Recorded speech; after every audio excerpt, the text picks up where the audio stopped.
Hello everybody, welcome to this amazing game of Soul at Stake, an asymmetrical horror game inspired by Dead by Daylight, and when I say that, you can clearly see the similarities of this game. This game has two teams, one the Gamblers, which are similar to survivors from Dead by Daylight, and the Devils, which are similar to the killers of Dead by Daylight. Today I want to go over a bit about this game and show you guys alternatives that you have access to, as it is available currently on early access in Steam. This game has 4 gamblers available, along with a series of what they call trumps, which are equal to your offerings in Dead by Daylight, and you can have up to 3 cheats, which are your perks. There is a very unique way of getting these cheats, and each character comes with 1 unique cheat, and then they all share the remaining 3, and I believe that goes the same for the Devils, as they have 1 unique cheat for themselves along with 3 other ones that they share amongst the other Devils. One little aspect I thought was interesting, like I said, it was very inspired by Dead by Daylight, but they also have 3 Devils to 4 Gamblers, where Dead by Daylight started with 3 killers to 4 survivors at the release of the game. This game may be in early access, but again, it is available for everyone to play right now. We're gonna load up a we're just gonna call him killer, a devil game, and I will show you everything the devil can do, along with tell you the mechanics of the game, because this game plays nothing like Dead by Daylight, and you'll see what I mean. Okay, so there's a lot to talk about really fast because you're going to see it all happen extremely fast. We're playing as the corpse, whose special ability is to do a very fast dash. There's a gambler right there who happened to walk directly into me and they just noticed me. You'll also notice that I can see the aura of the gambler, and you'll notice that he kind of trips over himself. Gamblers can dodge at will, and you'll also notice he's faster than me. That's because the devils in this game are slower than the gamblers, and you cannot catch up to them by no means. However, what you can do is teleport to these shrines, which are called cardholders. These are the equivalent of generators from Dead by Daylight. So you can teleport between them and try to outwit your opponent. That little stamp was somebody failing a skill check on, or a QT as they call it in this game, on one of the card holders, and I was not able to follow up. When you do teleport to a card holder, it does give them a notification that you are going there, so they have time to move. The best option you really have is to try to cut them off, or, you know, outwit them in some way that they don't know you're going to make an obvious attack, so they don't dodge out of the way, because the dodges can happen freely at no cost to the gambler. They can mistime their dodge, and there is a small recovery point where you can get a hit in if you didn't make a swing and they did dodge. That'll be a free hit for you, but we'll go over this other aspects of this game later that make it a little easier on the devil to catch up. If you notice, when we did get that 1 hit in on the top right corner, we got these little coins called stakes. These stakes kind of give us coins to pay for items at a shop. We got a hit in, and that blue stamp tells me that they finished 1 of the card holders. Their objective is to finish 5 of, I believe, 8 of them. On top of that, I have to be able, as a devil, to kill all 4 of them before they get all 5. So this isn't like Dead by Daylight in a way where, like, 1 gambler can win. All gamblers win if somebody gets them all done. So I have to be able to kill him. So he disappeared. He is now in stealth mode.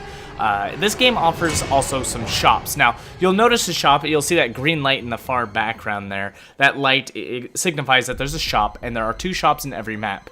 These shops are how you buy upgrades. When you, as a devil, hit somebody, you get coins, and as a gambler, if you do some card holder portions, you get some money too.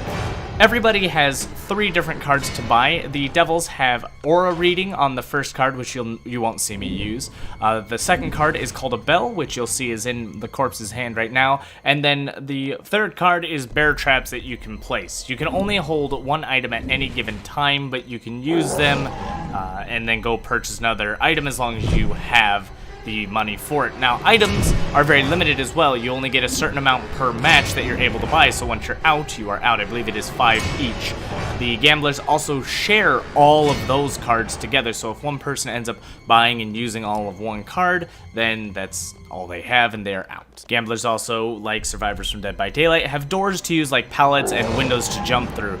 Unlike Dead by Daylight though, you can destroy the window. So when they jump through a window, you can break it and they can no longer use it. Now you'll notice that I have taken this gambler down. In order to actually kill a gambler, they have to get down to 30% bleed out HP, and then I can execute them myself. Of course, I do have aura reading on the ground, so I can always see her if I'm near her, so I know when to take her out. If they are ever resurrected or healed off the ground, then I can also knock them down a second time, which will instantly put them at the 30% threshold to be executed. If we ever have all the gamblers down at any given time, they all become immediately executable as well. So you can just let them bleed out 100%, that'll also work, but the execute from 30% prevents them from being healed, and if anyone were to heal them, obviously take them back out and you can get an instant execute on them. Very much like Dead by Daylight, defensive play and watching over your precious target can be very worthwhile, as people trying to save them waste their time and you get to make some effort. You're gonna see the use of the bell here. This is the most overpowered piece of crap item that I just really don't like. What it does is it stuns every gambler near you for a good solid 3 or some odd seconds. I don't know exactly how long, but I do know it is long enough to get 2 solid hits in if you are close enough. And here's the execute due to her being at 30%. Loud scream, do apologize, but that's the noises of this game. Anyways, as you can tell, that bell really helped out. It holds them still, they cannot dodge out of the way, it literally just guarantees free hits. If they go into stealth mode, it does pull them out as far as I am concerned.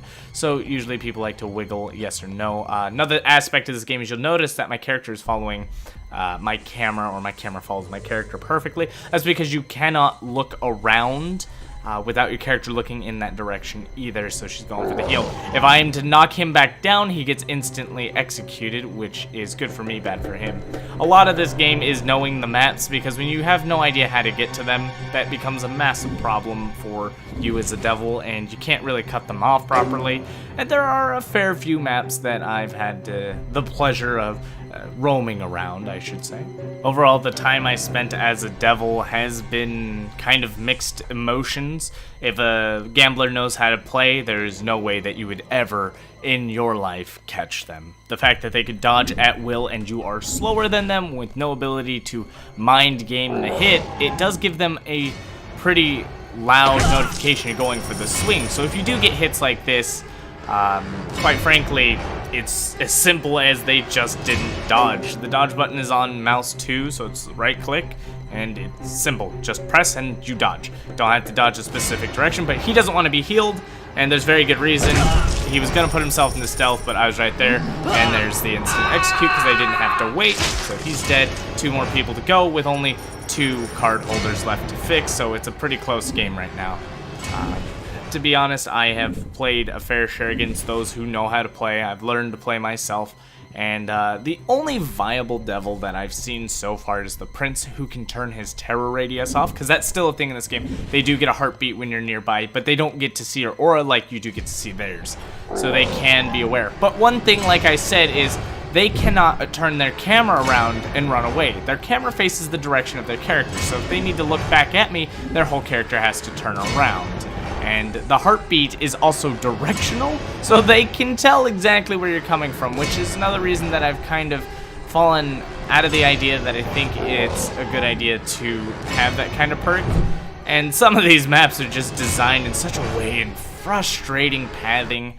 I think the aesthetic of this game is really cool, though. The oriental style of asymmetrical horror and their mythologies are actually really cool. I like the devils, and I like their designs, and I like everything they do, but honestly, I think the execution of this game just needs a lot of polish. And the idea of how the devil is slower than the actual gamblers is a bit rough, plus the terminology is kind of hard to stick to. So as you can see here, I'm trapping the store so they can't use. I'm trapping the door in case they run into it, and if I'm not mistaken, it works exactly like the trapper in Dead by Daylight. Someone can come rescue them, or they can struggle out themselves, and it does damage them, so I can get away with that.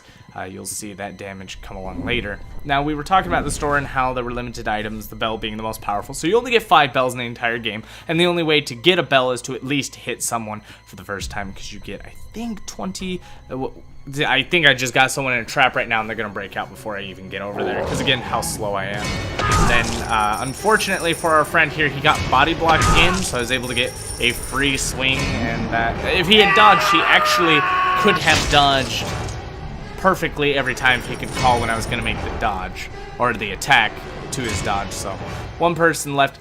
There is no hatch in this game. There is no escape. They have to get the card holders done, and to be honest, it's not that hard to do. It's very possible. I don't see why anyone would need a hatch, so it's very scary to play against the devil by yourself, especially when you're injured, because a bell is your death. There is no escaping it.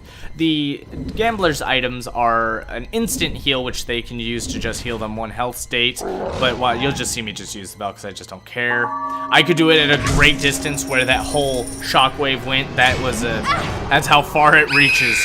It is no joke of an item, and I think it really removes a lot of the fun this game has, because when you play as a gambler and you just see those bells coming and you just lose because of them, it sucks. Like I said, there's a lot of similarities to Dead by Daylight, so you have the 4 different aspects of points you can get in, but remember that your victory is just tied to you killing all 4 of them, and their victory is tied to all 5 card holders being done. That's the only way to determine victory, but your points are determined by those 4 categories, and I mean, they're similar to Dead by Daylight, but they've changed name, which I appreciate. So this screen tells you what perks everybody was running and what cards were used, so you can see how many bear traps I did, the bells I did, and the type of items they used.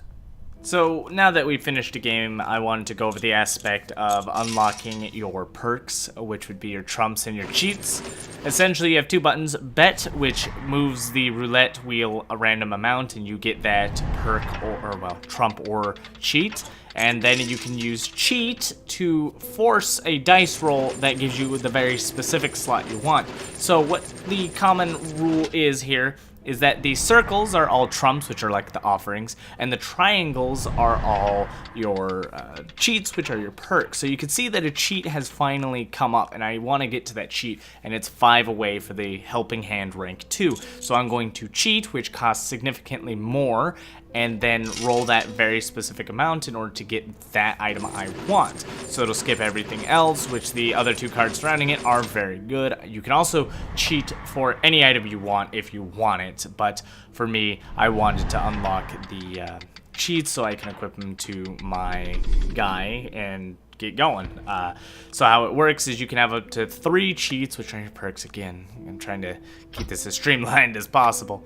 And I think, honestly, I don't want to use Helping Hand either way until I get the 3rd perk slot unlocked, or cheat slot. And the trumps are consumable, so once you use the card, it's gone. So I collect them and use them when I feel like I need them, which is why I call them like offerings. But the cheats are, every time you unlock a cheat, it ranks up to 3 ranks, as you can see the stars on there. And we'll go ahead and play a game of Gambler and show you what it's like from the Gambler side. There's a lot of key differences we need to point out with the Gambler immediately, and you'll see that I have 3 cards directly at the bottom, and we didn't go over how you actually fulfill a card holder. Now, you don't get to see what the card holders are or where they're at, but they look like these shrines, and you can see these green dots on them. Essentially, the card that you are putting in there represents how many of those green dots it will take out. You need to match 21. Each stakeholder or card holder, I apologize, card holder requires 21, so you cannot go over. Therefore, you have to strategize how you'll do this, and you have to do them one at a time. Working in large cards, unfortunately, takes longer than the smaller cards, and you have to go to shops to refill the card once you've finished using it. Those red lines and dots are the quick time events, which you have to try to match up with the blue circle, which can be a pain. If you fail these, that's that red stamp we saw as the devil that the devil will be able to be aware of. Now, you'll notice that I need 4 in order to finish that card holder up. So I'm going to run to the shop, and I knew where it was thanks to the trump I used, which revealed it for a split second. I have the 3 cards I could buy. Thanks for using those cards. I got the money to buy a couple, but I'll ignore them for now, and I'm actually trying to figure out what I want to do. So I'm going to take a king, which is worth 13. So they made it so that 10s are worth 10s, jacks 11, queens 12, and kings are 13. So I'm going to take a king because that's a huge card. It'll knock out a lot at one time, and I'll just use the 2 2s that I have to wrap up the 4 I need here. Now the 2 different shops hold different cards. That wind you saw was the killer teleporting in, and that high-pitched noise is the killer making an attack. So you know I'm dodging for every time I hear that, and I just have to look around because my camera will not spin without my character. So if I'm stuck at a card holder, I cannot look around. I'm stuck staring at the card holder because my character is there too. So the killer and, well, devil and I share a shop, so she is buying something. She could be buying a bear trap, she could be buying a bell, she could be buying the aura reader, and I believe in this game she was buying a lot of the aura readers to keep track of me. So both shops sell different numbered cards. Cards are free, and I made a mistake because she snuck up on me, and I didn't dodge. I just forgot to hit the button. So I'm going to keep running because I know that the devil is slower than me, and there is no self-care in this game except for the ginseng pill, which I believe cost 22 coins. So I need to either be very careful because the bride is dangerous, kind of. But once you get her down, she's very much like the hag. She leaves these clones behind. The clones give you a heartbeat as if she's there, and she could teleport to them just like she can teleport to the card holders. So when you're injured, it's obviously extremely dangerous because a single bell from the devil will down you. You're done. If they have a bell and you're injured, it's game over for you. Typically when you want to play this game, if you're not injured, and they have a bell and they use that early, that's good on you because then you have a chance to get away. They can only carry 1 bell on them, and that only guarantees 1 hit against you because you're free from the stun once you get hit. But if he stuns 2 of you side by side, he could probably get a hit on both of you. And so one of our allies went down, and I'm using the king that we picked up earlier to get 13 of these, I guess, card holes done. It gives you the amount of stakes that the card is worth as well. So now I have enough to purchase a ginseng pill, and I remember where the store is at, so I'm going to look for the green light under the stairs, which I'm pretty sure this was the location, and then walk up, buy the pill from the top section, which takes away from how many are up there. So once those are out, they're gone. I eat the pill to heal myself up so that if she catches me with a bell, I will not go down. And that's the most important part. So now I need to go back and finish my card holder, and I hope that my allies are going to get them up. She just happened to teleport back to that stakeholder, and so remember, she can see my aura, so she's likely been sneaking up on me trying to catch me off guard. That is how you have to do it as a devil, but unfortunately I am able to keep my wits about me. I saw her teleport in, so I'm just like, hey, you know what, mind my own business, gonna go back do my card holder. What of it? What are you gonna do? So each time the world shakes, that's somebody finishing a card holder. I'll be finishing mine, but that heartbeat comes by that lets me know that the devil was nearby, so I backed out, just keeping an eye on her, seeing what she's up to. And like I said, the bride's power was to leave behind a clone that she could teleport to at will. Takes up the clone when she chooses to teleport to it, and that really helps her because as a devil, when you teleport to a card holder, it kind of goes on cooldown for that card holder. So that is definitely a fake bride, and she reminds me a lot of the nurse. So if I say nurse in this, I do apologize. But they also provide a heartbeat, so I got to be careful of that. So I'm just being patient because there's no reason for me to rush. Time is not against me. So you'll see the wind. I dodge because I heard the high-pitched attack noise, and you know, every time you hear that noise, you might as well dodge because it's going to keep you out of danger and keep you safe. And I might as well, honestly, I have the card to finish that card holder, so I'm going to go keep trying to fix it up. And she can mess with me all day. That just allows my allies to freely visit shops, to refill their cards, to work on the card holders. Now, I got to be careful with the clone behind me. It does give me a very slight warning that she teleports to it, but you do have to be very careful that she doesn't just jump on you and get a hit. And if you pay attention to when she teleports in, you'll see a lot of glow. And unfortunately, she didn't kill any of us, and we got all the card holders completed. And you can kind of see that it's not too much different from Dead by Daylight in the aspects that the devil really doesn't have all that much power to stop you in this game. And really, that's all I have for today. You didn't get to see one of the devils, which was the prince, and he can turn his terror radius off. He is probably the best devil in the game so far, but we'll have to play with this a bit more to see what it's like. Tell me what you guys think. Did you like my presentation of Soul at Stake? Are you interested in this kind of game? Do you think it has a unique twist? I just wanted to shine a little love on another asymmetrical horror game that's trying to get its feet in the ground, though I don't particularly enjoy it as much as I did Dead by Daylight. I do love the aesthetic and the mythology of this game. The looks, the feel is very lovely. The music's amazing.